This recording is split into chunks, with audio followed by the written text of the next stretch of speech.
Republicans in Congress plunged headfirst into the Trump shutdown. How'd we get here? Why is it that Republicans and President Trump are unwilling to do the jobs they were elected to do and reach an agreement to fund the military, critical programs for the middle class, address DACA, fund children's health, and take care of disaster aid?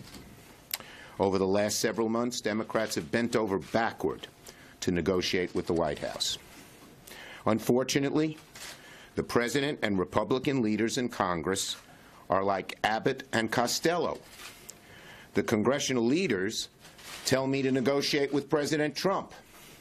President Trump tells me to figure it out with Republican leaders.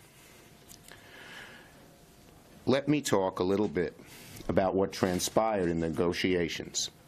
First, a little history. Last year, when President Trump ended the DACA program, we immediately began working on a solution that both sides could agree to. Leader Pelosi and I went to dinner with the President. We came away with an agreement to pursue a deal pursuing the DACA Act with border security. The President agreed. But that night and the next morning, the hard right came after him. Breitbart called him Amnesty Trump. Laura Ingraham even insisted he be impeached. By the weekend, he had backed off. Then Congress went to work. In a bipartisan way, Senators Durbin and Graham and their 4 compatriots worked hard to deliver a bipartisan deal. 2 weeks ago, the President had a meeting on national television for the world to see. He said he wanted 4 things: protect the dreamers, secure the border, end what he calls chain migration, and end the diversity visa lottery. And then he said he'd sign what Congress would come up with.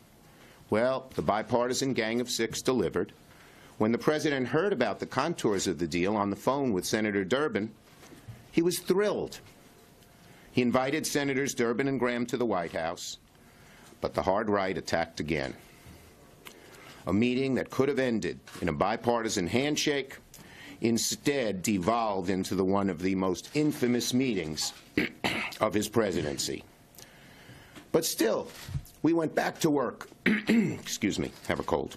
But still, we went back to work to strike a deal with the President. Yesterday, I talked to the President in the morning.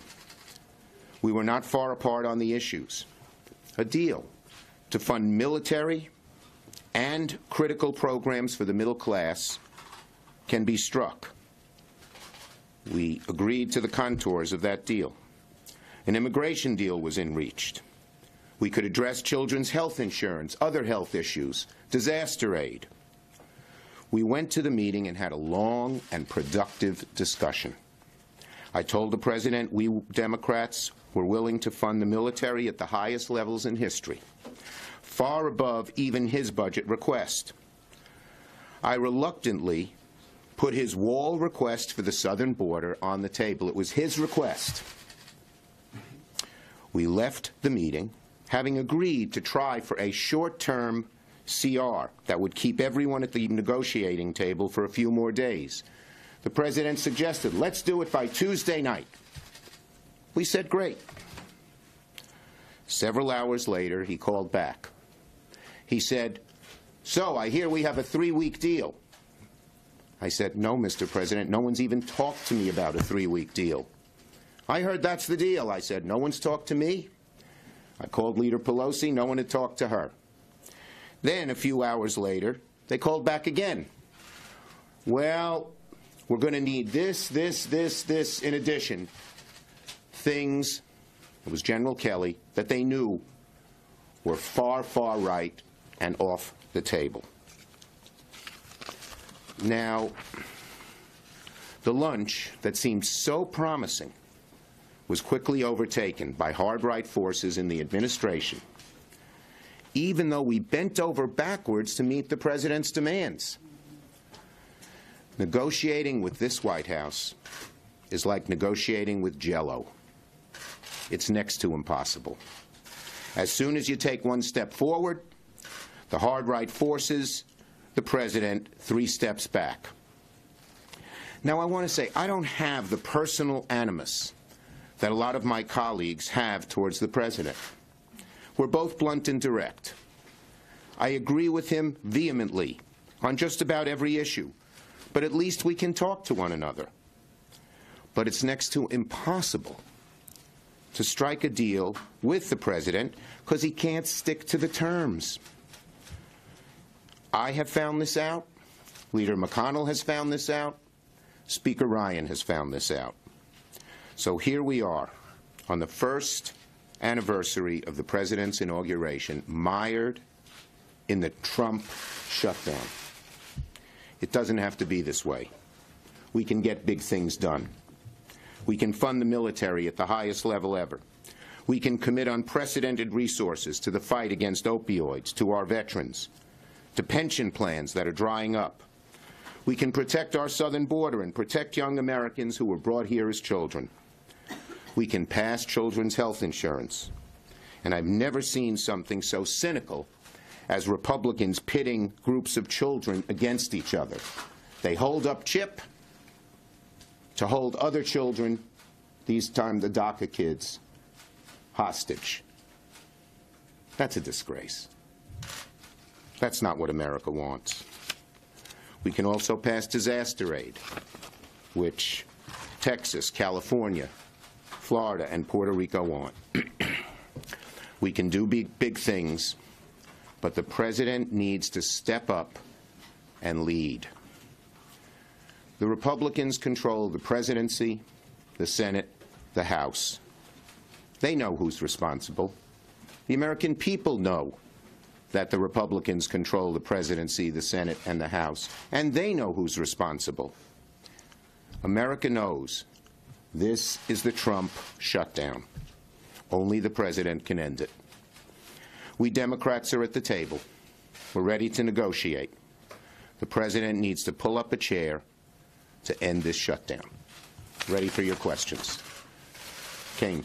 Can you define what you mean by when you say you put the wall on the table? Yeah. The big, beautiful wall, the entire Okay. thing? This was not my... I'm not going to get into the specific numbers, but I will tell you it was the president who suggested the number, and I said, let's put it on the table. How big was the number? Senator, you're in a shutdown naming rights contest with the president. And, On Twitter, he's leading 10 to 1. Can you put aside, though, these political triflings, which we would expect in this kind of situation? I don't care. Yeah. And talk to him again, and do you feel, after what you've said, can you believe, Well, do you feel you can believe what he would say? Well, look, this is the 3rd or 4th time on this issue he's made some kind of commitment and then backed off because he's afraid of the right wing. Whether Stephen Miller does it, whether General Kelly doesn't steer him in the right direction and just lets it happen, I don't know. But it's getting very, very difficult. You know, my hope has always been that Senator McConnell and Leader Ryan would see, knowing what they know about the president, that they would step up to the plate themselves. But they're afraid to, too, I think, or at least reluctant to. I wouldn't characterize it as afraid. But they are reluctant. Leader McConnell has said publicly that he doesn't know what the president thinks and has told me repeatedly I should negotiate with Trump. Yes? You keep on saying that you reached agreement with the president and then you hear back. We did not reach agreement. We came close to the parameters of an agreement. But that things seem to be settled, and then you hear from General Kelly. No, I heard from the first call came from the president about the three weeks, which was news to me. Is the president actually running the White House right now? Well, you'd have to ask people who know the White House better than me. All I know is it's next to impossible to negotiate when the position keeps changing and changing and changing. Yes? Follow up on that question. Do you get the sense that President Trump is just changing his mind or regularly, or do you get the sense that he is tentatively agreeing to things and then getting strong pressure from individuals? Second. When you sit with the president, this is the 2nd or 3rd time I've done this on an agreement, you can see he really wants to do it. But then, a few hours later, because of the right-wing pressure, he backs off. And what I'd like to know is who in the White House is a sort of moderating force who says, this is a good thing for you and the country and your party, go for it. Don't let these people back you up. I don't see anyone in the White House doing that. Next. As you know, support for Dreamers is broadly popular in the country. Yes. But by injecting this issue into a shutdown, do you run that risk? Do you run the risk of damaging that popular support and the prospects of the Well, first of all, Dreamers, unlike other issues, has huge bipartisan support. It's not something, it's not like 2013 where Ted Cruz had his own view, but it was partisan and not popular. This is very popular. But second, this is the first time we've had one party control all three parts of the government, and the American people know that it's their responsibility to reach out and compromise, to get things done. There's a lot of feeling in the country that the White House is incapable of really leading the country. And when something like this happens, it exacerbates that view. Senator Leader, if negotiating with the president is like negotiating with Jell-O, as you said, then how are you going to get it done? And are you willing to go back to the White House this weekend? Look, anytime I suggested last night on the floor and this morning on the floor that the president call the four of us back today and try to get something done. It's still very, very hard given the past history and what I've said, but you always got to be willing to try, and I am. Thank you. Last one, CNN back there. Senator, do you think, Yelling isn't going to get you called on.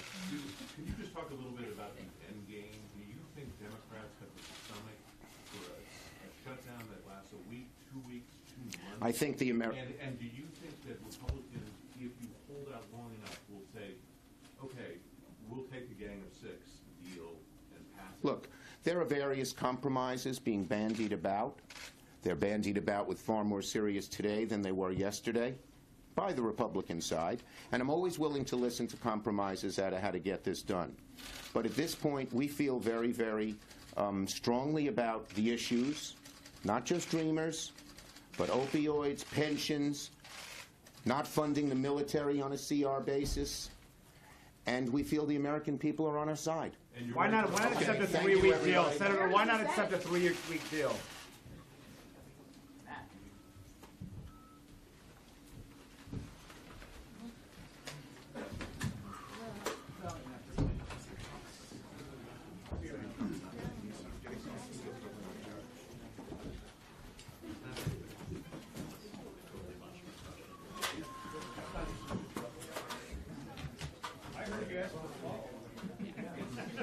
I mean, like, didn't exactly phrase my question, or something answer it the way I wanted, and that he answered it completely differently, and then I tried to get him out. Yeah. I mean, like, I want to try to nail that more like